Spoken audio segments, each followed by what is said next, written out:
இப்போ ஒரு நிலத்தை வந்து நாங்கள் மனைப்பிரிவாக பிரிக்கணும்.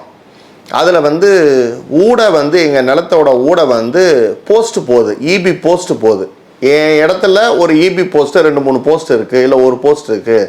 அது அடுத்த நிலத்துக்கு வந்து அந்த இபி வந்து போஸ்ட் மூலிமா மின்சாரம் சென்று கொண்டிருக்கிறது.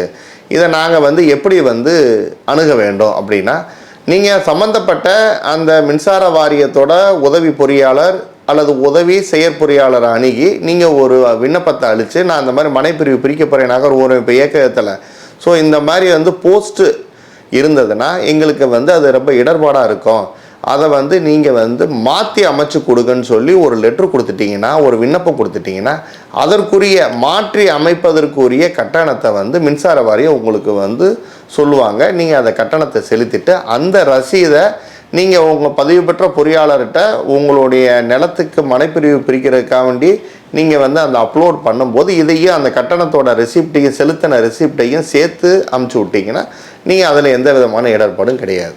சரி, ரைட்டு. இப்போ வந்து பெரிய டவரு, அதாவது ஹை வோல்ட்டு அந்த டவர் வந்து செல்லுது, இப்போ உங்கள் நிலத்துக்கு ஊடே செல்லுதுன்னா அதை மாற்றி அமைக்க இயலாது.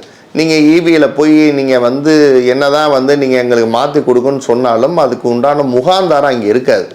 ஸோ அதுக்கு என்ன செய்யலாம் அப்படிங்கிற கேள்விக்கு என்னென்னா, இப்போ ஒரு டவரு உங்களுடைய நிலத்துக்கு ஊடே அந்த பெரிய டவர் செல்லுச்சுன்னா 4.5 மீட்ரு திரைவிடமாக விடப்பட வேண்டும். அதாவது 15 அடி அகலம் 2 பக்கமும் விடப்பட வேண்டும். இப்போ கேள்வி என்னென்னா, அந்த 4.5 திரைவிடமாகவே இருக்கணுமா, அதை விட்டுட்டு தான் நான் மற்றபடி சாலைகள் மற்ற வந்து பிளாட்டுகளை பிரிக்கணுமா அப்படின்னா, நீங்கள் அந்த 4.5ல் சாலைகள் அமைக்கலாம். ஆனால் அது 4.5 அப்படிங்கிற லெவலில் நீங்கள் சாலைகள் அமைக்கப்பட இயலாது. 7.2 மீட்டர் அகல சாலையை நீங்கள் வந்து விரிவுபடுத்தி அந்த 4.5 அப்படிங்கிறத 7.2 பக்கமும் நீங்கள் சாலைகளாக அதை பயன்படுத்தி கொள்ளலாம்.